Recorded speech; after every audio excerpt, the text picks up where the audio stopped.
Audio book वाङ्मय 66 युग निर्माण योजना दर्शन स्वरूप व कार्यक्रम चैप्टर 1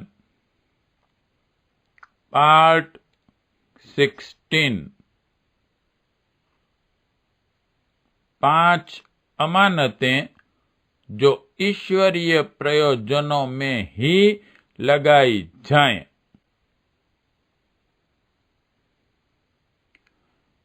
गीता में भगवान ने विभूति योग का वर्णन करते हुए बताया है कि जहाँ कहीं विशेषताएं परिलक्षित होती हैं, वहाँ मेरा विशेष अंश देखा समझा जाना चाहिए। सर्वसाधारण को जो विशेषताएं विभूतियां नहीं मिली, वे यदि कुछ ही लोगों को मिलती हैं तो यही माना जाएगा कि यह विशुद्ध अमानत हैं और उन्हें अपने परम प्रिय उद्यान को सुरम्य सुविकसित बनाने के लिए ही दिया है। यदि विशेष अनुदान को अपने पूर्वकृत पुण्यों के कारण उपलब्ध प्रारब्ध माना जाए, तो भी उसका प्रयोजन यही है कि हर जन्म में उस प्रक्रिया को अधिकाधिक प्रखर किया जाए और अधिक पुण्य करते हुए अधिक उत्तम प्रतिफल प्राप्त करते हुए उस प्रगति चक्र को तीव्र किया जाए और जीवन लक्ष्य तक जल्दी से जल्दी पहुंचा जाए।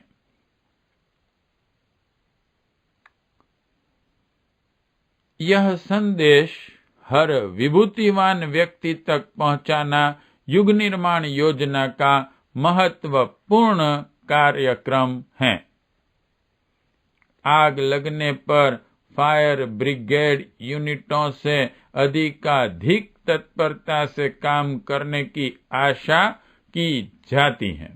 यदि वे उपेक्षा बरतें तो उनकी भर्त्सना भी कठोरता पूर्वक की जाती है। जहाँ विभूतियां संग्रहित हैं, वहाँ युग की पुकार पहुंचाई जा रही है कि उन विभूतियों के अधिकाधिक मात्रा में लोक मंगल के लिए समर्पित करने का ठीक यही समय है। कहना न होगा कि भावनात्मक नवनिर्माण से बढ़कर और कोई श्रेष्ठ सत्प्रयोजन हो नहीं सकता। साधारण समय में अन्य प्रकार के दान पुण्यों की भी, आंदोलनों की, कार्यक्षेत्रों की भी उपयोगिता हो सकती है, पर आज के आपत्ति काल में तो भावनात्मक नवनिर्माण को ही प्रमुखता मिलनी चाहिए।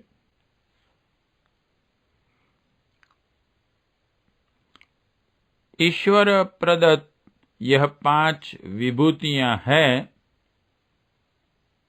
1 भावना, 2 विद्या,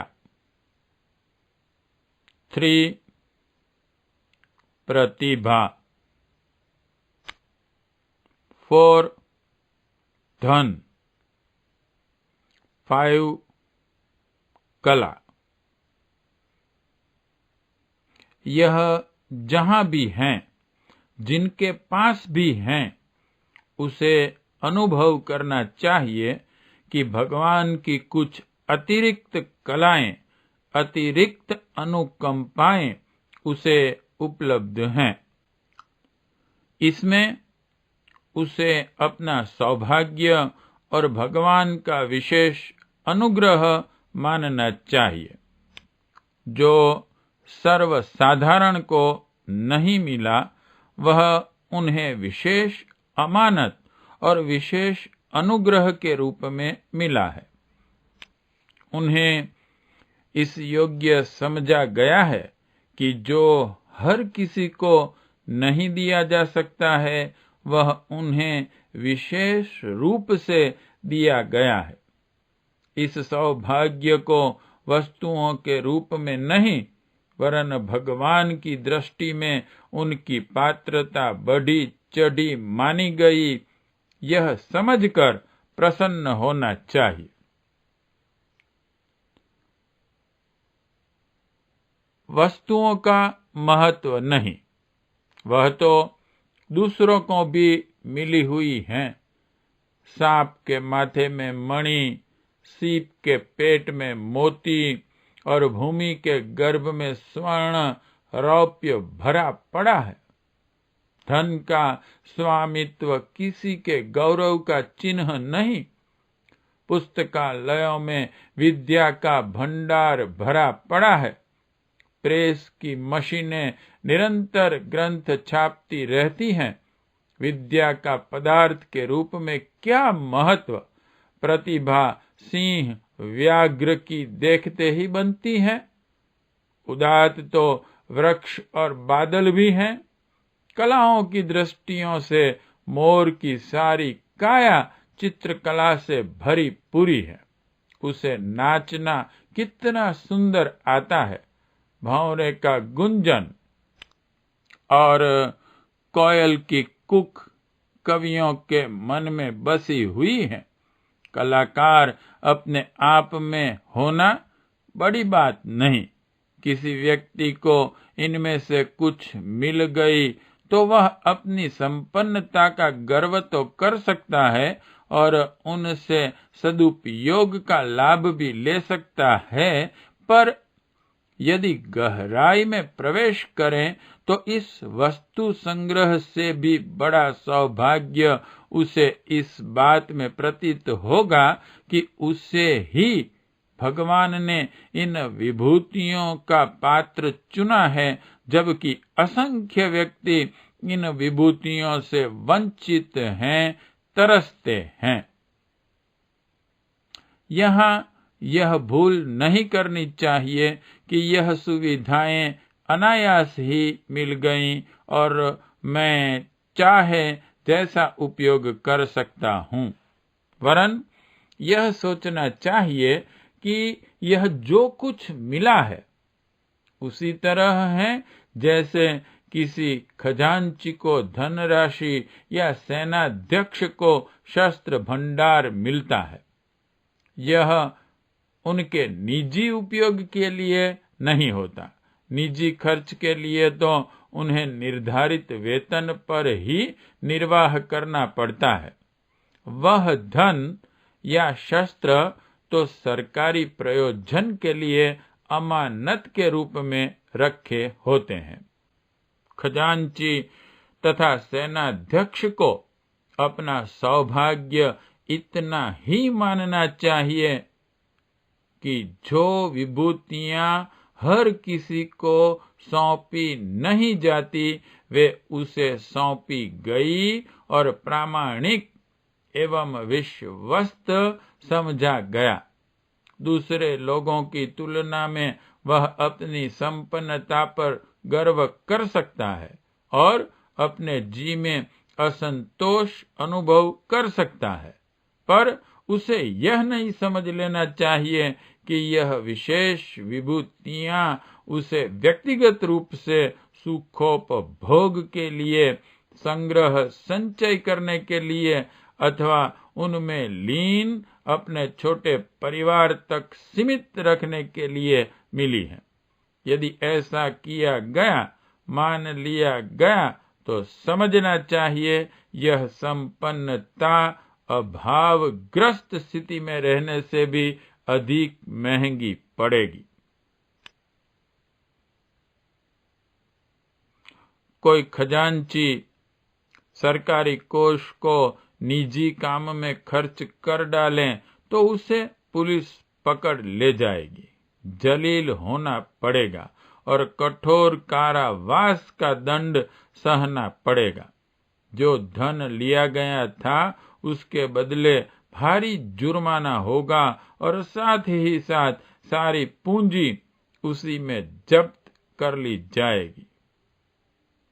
उस बुद्धि भ्रमग्रस्त खजांची से वह चपरासी कहीं अच्छा, जो साधारण वेतन पाता, साधारण पद पर काम करता और साधारण जीवन जिया है, उसे पदवी न मिली सही, पर जलील तो नहीं होना पड़ा।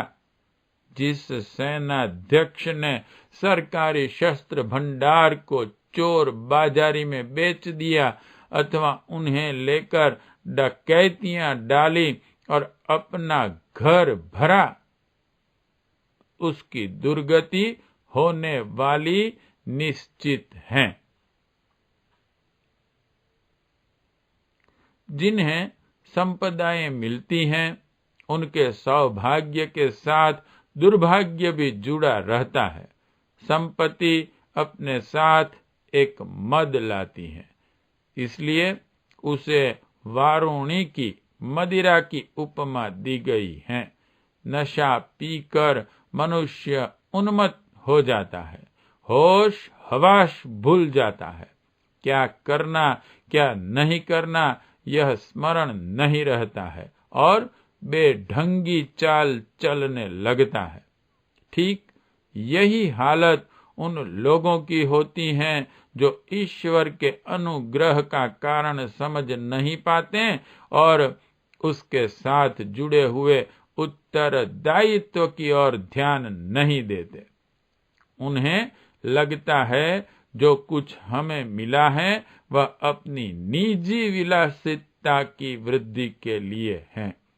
यदि ऐसा होता तो ईश्वर किसी को देने किसी को न देने का पक्षपात न करता, उसे सब पुत्र समान रूप से प्रिय हैं।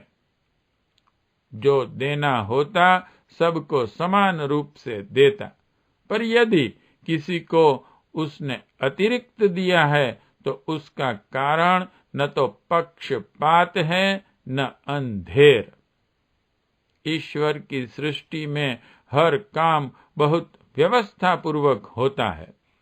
निर्वाह की सुविधा ही हर प्राणी को मिलती है। जिसे उससे अधिक कुछ मिला हो उसे वह विशुद्ध रूप से अमानत माननी चाहिए और उस परम पवित्र थाती का उपयोग उसी निमित्त करना चाहिए जिसके लिए यह मिली है। हर विभूतिवान को यह समझना चाहिए कि उसका निजी उपयोग सामान्य निर्वाह क्रम से अधिक नहीं हो सकता। वह चाहे तो भी प्रकृति वैसा नहीं करने देगी। कोई न तो 20 सेर रोटी खा सकता है, न 50 गज का कुर्ता पहन सकता है, न 30 फूट के बिस्तर का उपयोग कर सकता है। प्रकृति निर्धारित कोटे के अंतर्गत ही उपयोग करने देती है। अतिरिक्त खर्चा या संग्रह तो मनुष्य तृष्णा या व्यामोह में व्यस्त रहकर ही करता है। मिली हुई विभूतियों का सदुपयोग करके मनुष्य अतिरिक्त रूप से यश और संतोष दो सत्य परिणाम ही प्राप्त कर सकता है। उसे अपने इस कर्तव्य को 1000 बार समझना चाहिए और जो मिला है उसे बढ़ाते रहने, संग्रह करते रहने और अपने तथा परिवार के लिए प्रयुक्त करते रहने में निमग्न नहीं रहना चाहिए।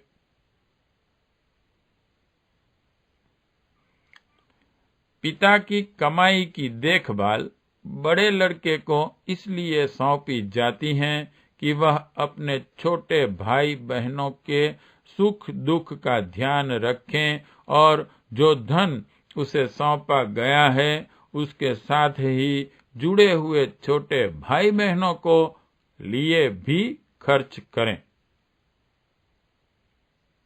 पर यदि कोई लड़का यह समझे कि पिता की कमाई केवल उसी के अपने खर्च के लिए मिली है, उसे गुल्लछर्रे उड़ाने का पूरा अधिकार है और उन भाई बहनों का इसमें कोई हक नहीं है, तो वह अपनी जवां मर्दी से वैसा कर तो सकता है, पर वास्तव में यह अन्याय है। पिता की आत्मा हमसे दुखी ही होगी और उसे अपने साथ तथा उन छोटे बच्चों के साथ विश्वासघात ही मानेगी। ठीक यही बात इन विभूतिवानों पर लागू होती है जो उन्हें अतिरिक्त रूप से मिला है। वह उनका अपना पुरुषार्थ नहीं है, किसी अज्ञात शक्ति का अनुदान है।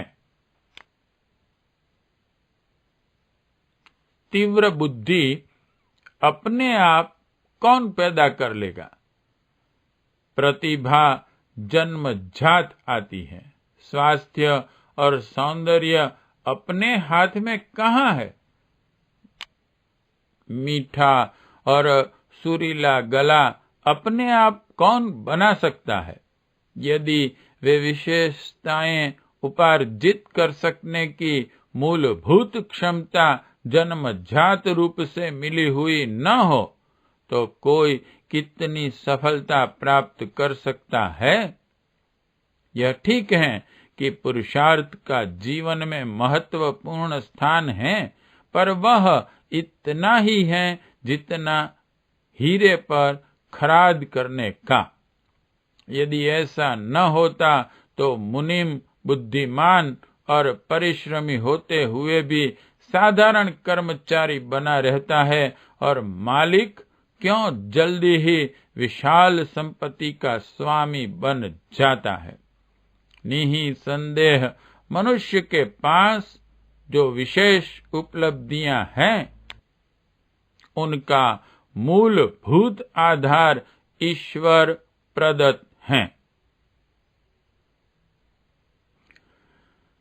घर का बड़ा व्यक्ति अकेला बैठा माल मलाई खाता रहे और घर के और सब बच्चे मुंह की तरफ देखते रहें, उन्हें उसमें से एक टुकड़ा भी न मिले और भूखा सोना पड़े, तो यह निष्ठुरता धिक्कारी ही जाएगी। ऐसा निष्ठुर आचरण कोई हृदयहीन ही कर सकेगा। जिनकी मुट्ठी में विभूतियां हैं और वे उनका लाभ अकेले ही उठाते रहते हैं, दूसरों का पिछड़ापन, दुख, कष्ट उन्हें दिखता सूझता नहीं है। उन्हें आंखें रहते हुए भी भावना के क्षेत्र में अंधा ही कहा जाएगा।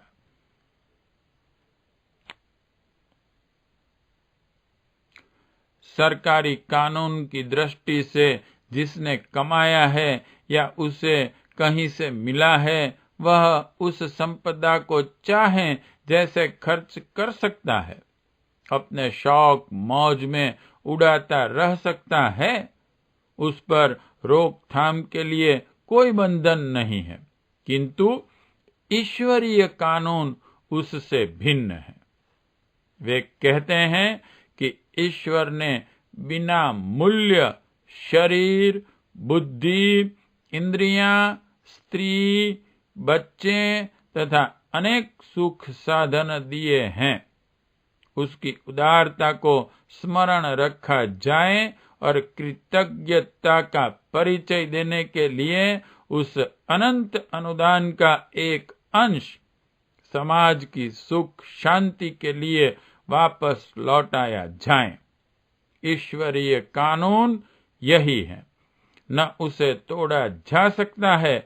सरकारी कानून तोड़ने में भी लोग कहाँ चूकते हैं, पर ध्यान रखा जाए राज्य दंड से बचा जा सकता है, पर ईश्वर के दरबार में न तो चालाकी चल सकती है और न गलती छिप सकती है। उसकी शासन व्यवस्था में जहां असीम प्यार और अनुदान की गुंजाइश है, वहां अत्यंत कठोर और निर्दय दंड का भी विधान है। ईश्वर केवल उदार और दयालु ही नहीं है, न अत्यंत क्रूर, कठोर और निर्दयी ही है। उसका प्यार सहृदयता के साथ जुड़ा हुआ है, पर जो निर्लज्ज निष्ठुरता की रीति नीति अपनाए हुए हैं, उन्हें याद रखना चाहिए कि पूजा पत्री के छूट-फूट, टंट घंट ईश्वर को बहकाने के लिए काफी नहीं। उसे बहकाया नहीं, संतुष्ट किया जाना चाहिए। स्तवन वंदन से बहकाने भर का उद्देश्य पूरा हो सकता है। उसे संतुष्ट तो हम अपने आचरण से ही कर सकते हैं, और यह दिव्य आचरण दया, उदारता, सेवा एवं परमार्थ प्रयोजनों में अपनी प्रवृत्ति का परिचय देने से ही सिद्ध होता है।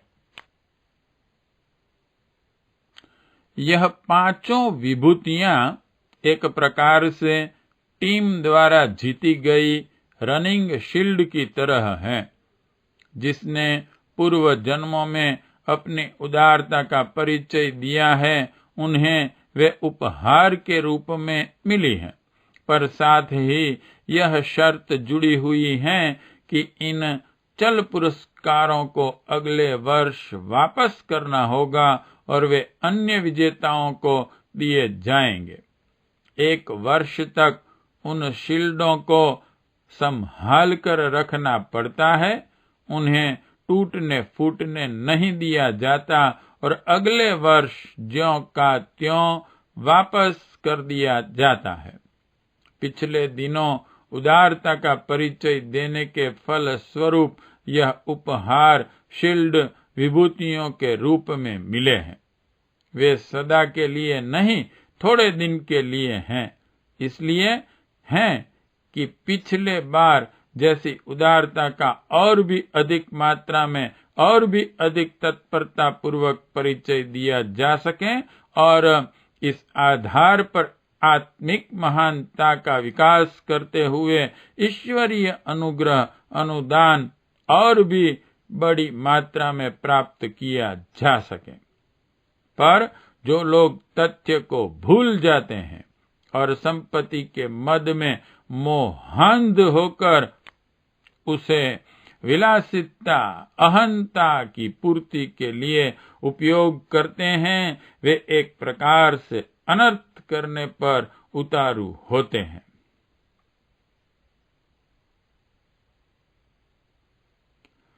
संपदा हमारी माता है। उसके आगमन पर हमें अपने कर्तव्य धर्म का ही स्मरण करना चाहिए। उसका पत्नी की तरह उपभोग नहीं करना चाहिए।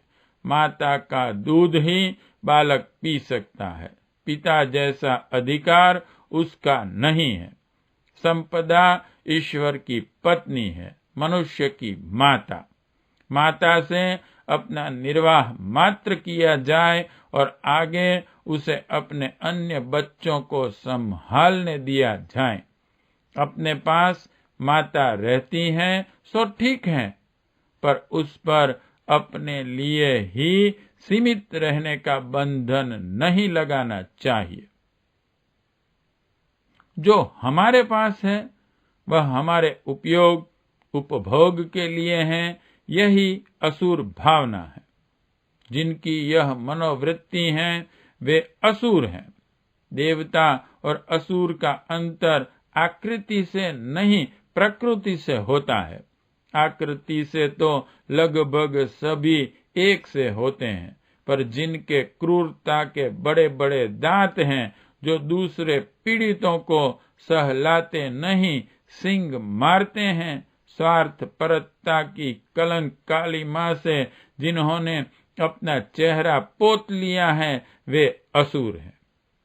यह अलंकार चित्रण है रंग रूप में, कोई सफेद रंग का, कोई चूहे जैसे छोटे दांतों वाला भी असुर हो सकता है। हमें असुर नहीं, देवता जैसा दिव्य उदार बनना चाहिए। उदारता व्यवहार की साक्षी मांगती है। जिनमें दया है, करुणा है, वह परमार्थ प्रयोजन के लिए उपलब्धियों का समर्पित किए बिना रह नहीं सकता। यदि अंतर में कोमलता हो तो वह संसार के दैन्य को हटाने के लिए अपने को हिमखंड की तरह गलाएगा ही। सूर्य निकलते ही जमी हुई बर्फ गलने लगती है। सद्ज्ञान की प्रकाश किरणें जिन अंतःकरण पर पड़ेंगी, उसी क्षण भावना शक्ति आत्मा जागृत हो उठेगी और उसे परमार्थ प्रयोजनों में संलग्न देखा जाएगा। सद्ज्ञान मस्तिष्क में नहीं, अंतःकरण में उदय होता है।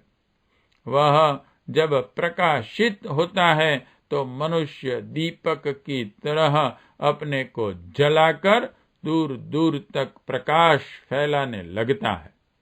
यही धर्म परंपरा है और यही ईश्वरीय प्रेरणा। प्रत्येक विभूतिवान को इस तथ्य पर हर घड़ी अत्यंत गंभीरता पूर्वक विचार करना चाहिए। यह निर्णय करना चाहिए कि जो कुछ उसे अनुदान मिला हुआ है उसे अपने सीमित स्वार्थ के लिए ही खर्च करते रहा जाए, उसके जमा करने और बढ़ाने का ही क्रम चलाया जाए, अथवा वह जिस प्रयोजन के मिला है उसकी ओर ध्यान दिया जाए। युग निर्माण परिवार के प्रत्येक परिजन को निरंतर आत्मनिरीक्षण करना चाहिए और देखना चाहिए कि भारत के औसत नागरिक के स्तर से वह अपने ऊपर अधिक खर्च तो नहीं करता। यदि करता है तो आत्मा की, न्याय की, कर्तव्य की पुकार सुननी चाहिए और उस अतिरिक्त खर्च को तुरंत घटाना चाहिए। हमें अधिक कमाने की, अधिक बढ़ाने की, अधिक जोड़ने की ललक छोड़नी चाहिए और यह देखना चाहिए कि जो उपलब्ध हैं उसका श्रेष्ठतम सदुपयोग क्या हो सकता है। जो पास हैं उसी का ठीक उपयोग कर सकना जब संभव नहीं हो रहा है तो अधिक उपार्जन से भी क्या बनने वाला है। उससे तो सांप के दूध पीने पर बढ़ने वाले विष की तरह अधिक तृष्णा, वासना प्रबल होगी और पतन का क्रम ही तीव्र होगा। हमें उपयोग करने की बात को उपार्जन की ललक से असंख्य गुना महत्व देना चाहिए। देखना चाहिए कि सामान्य नागरिक की अपेक्षा पांचों विभूतियों में से किसी का कुछ अंश अपने लिए अतिरिक्त रूप से लिया है क्या।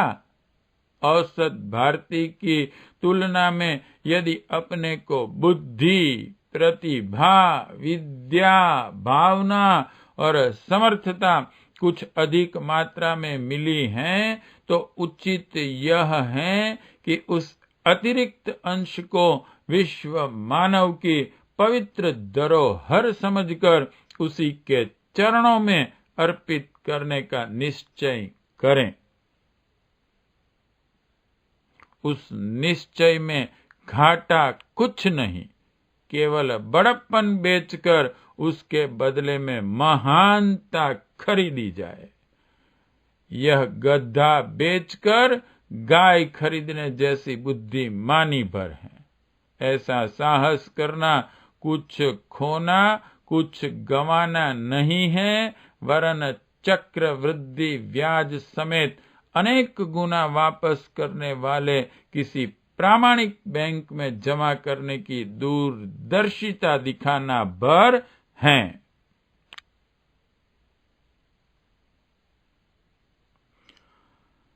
हमें दरवाजे दरवाजे जाना चाहिए और जहां कहीं भी विभूतियां जमा हैं, वहां उन्हें उद्बोधन करना चाहिए कि ईश्वरीय प्रयोजन जिसके लिए उन्हें धरोहर रूप में रखा गया है, आज युग की आवश्यकता पुकारी जा रही है, ऐसी विषम बेला में उसे न छिपाना चाहिए और न छिपाने देना चाहिए। यह इसलिए भी आवश्यक है कि महाकाल की सरकार इन पांचों को राष्ट्रीयकरण करने वाली है। ऐसी समाज व्यवस्था शीघ्र खड़ी होगी जिसमें इन पांचों विभूतियों को व्यक्तिगत स्वार्थों में प्रयुक्त न होने दिया जाएगा। ऐसा होता रहा तो अणुशक्ति के भंडार में विस्फोट होने की तरह दुर्घटना होगी। विशाल या विकास इन्हीं विभूतियों के दुरुपयोग सदुपयोग पर निर्भर है। अच्छा हो विवेक और न्याय की पुकार से द्रवित होकर अपना रुख बदल दें, अन्यथा परिवर्तन तो होना ही है। इन विभूतियों को लगना तो सृजन में ही है। यह बलात् न किया जाए। आत्मा की पुकार ही उसे समय रहते संपन्न कर दे, यही उचित है। इस औचित्य के लिए हमें अपने सहित हर विभूतिवान को झकझोरना चाहिए और निष्ठुरता को उदारता में बदलने का प्रयत्न करना चाहिए। पाठ 16 समाप्त।